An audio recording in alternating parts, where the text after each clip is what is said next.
Hey y'all, so here is what in the world is the Bible talking about? Numbers edition. Numbers being the fourth book in the Bible. It's part of the Pentateuch, which is the first 5 books of the Bible, and Moses authored these.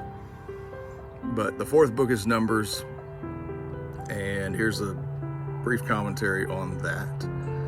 So Numbers, the theme of it is asking the question or answering the question, who does this inheritance belong to? And the inheritance is not just physical land. What you find is the physical inheritance is based on the moral components of the nation. I mean, the morality of the nation, essentially, or how much they're going to follow the Lord. Essentially, the Son, Jesus Christ, is the heir of everything, of the earth and the land.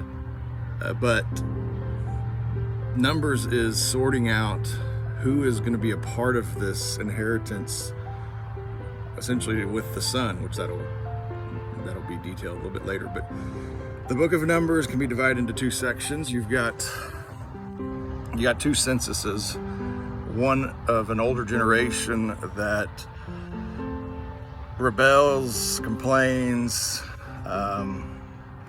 talks about how it used to be in Egypt and how much things were better, and so they just complain about Moses, they just complain about the future, and so they're going to die in the wilderness.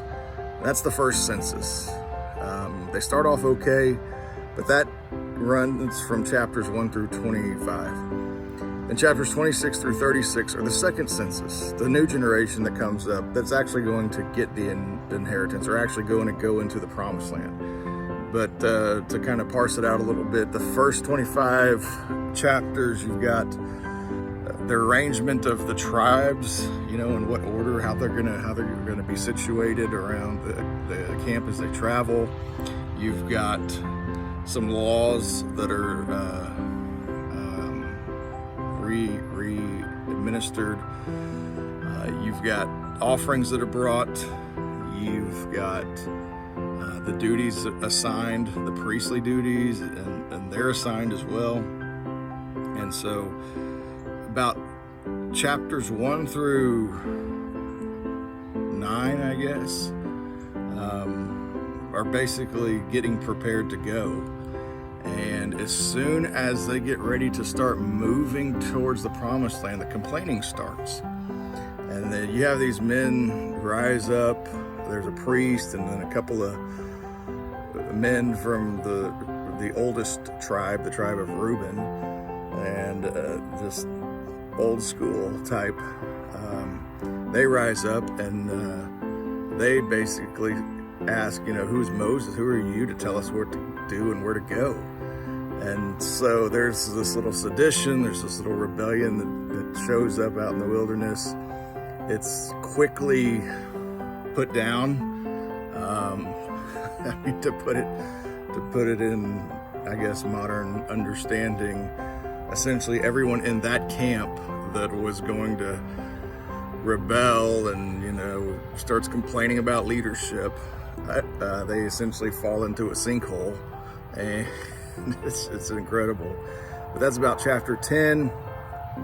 Then you move forward. They send some spies. Moses sends some people, to 12 people, representative of each tribe, into the promised land to go see what they're getting into. And 10 of them come back with a bad report. 2 of them, Joshua and Caleb, famous in Israel, 2 of them, those 2 come back with a good report, and they say, yeah, let's go get it. The Lord's given it to us. Let's go do this thing. And but unfortunately, the 10 outnumber the 2, and the nation believes the evil report, the bad report, and the scary report, and the discouraging report. And so they believe the news, and so they're all discouraged, and they kind of complain more about, why are we doing this? Where are we going? What are we doing?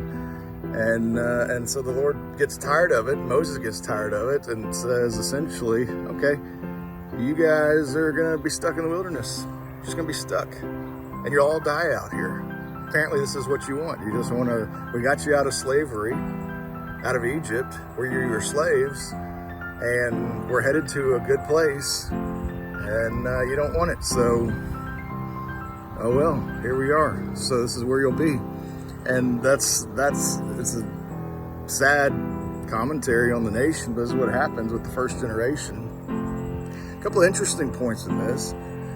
The two guys that brought back the good report, Joshua and Caleb,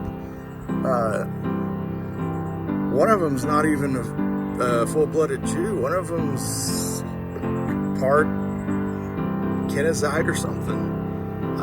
Caleb he's apparently the head of the tribe of Judah, which is the tribe in the nation of Israel, Judah.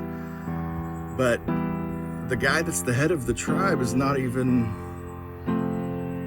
really a full-blooded Israelite, and so he's a kind of a half, and that's a big deal now. That's a big deal to the nation of Israel. That would be a big deal.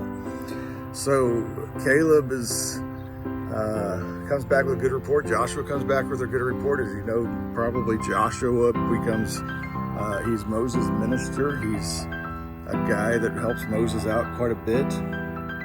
Joshua ends up becoming the man that will lead the nation into the promised land. And so back to the problems. So all of this generation, except for these men, some of the men that follow them, and then all of the children, as Moses would call them, or the Bible would call them, 20 years old and under, they are exempt from this judgment, and the rest of the generation, the rest of the people are going to die in the wilderness. That goes through chapters 1 through 25. The last part of this in 25, really 22, 23, 24, 25, is about a guy named Balaam and how he tries to curse Israel. He's hired by the king of Moab to curse Israel. He can't do it. He can't actually curse Israel. So what he does is he introduces what's called a stumbling block into the nation. It's like a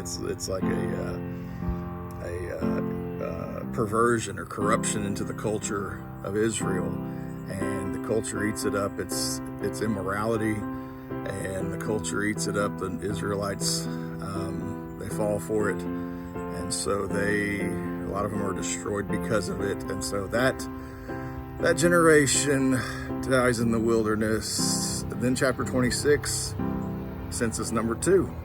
Here's the next generation, the younger generation. They have not been judged by God at this point in time. They're okay to go enter the promised land, and so they are counted. A lot of instructions are the same to them. The inheritances are kind of dished out and explained where everybody's going to go, what land everybody's going to have. Some of the details are sorted out about inheritances with, if there's just contracts with men and women, and I mean there's a few nuances and details that get hammered out at the end, but essentially the end of Numbers, it's the second census, the second generation, the new generation that's going into the promised land, and now all the things are ready for them to enter into the promised land. That's where the book of Numbers ends, with this last generation, or this new generation that's going to go into the promised land, inherit not only the land, but they're going to inherit the light that God has given the nation to be to other nations. So that's the book of Numbers. Who gets the inheritance? Who's going to be a part of the inheritance? These are the things that are being answered. So hope that's helpful, and yeah.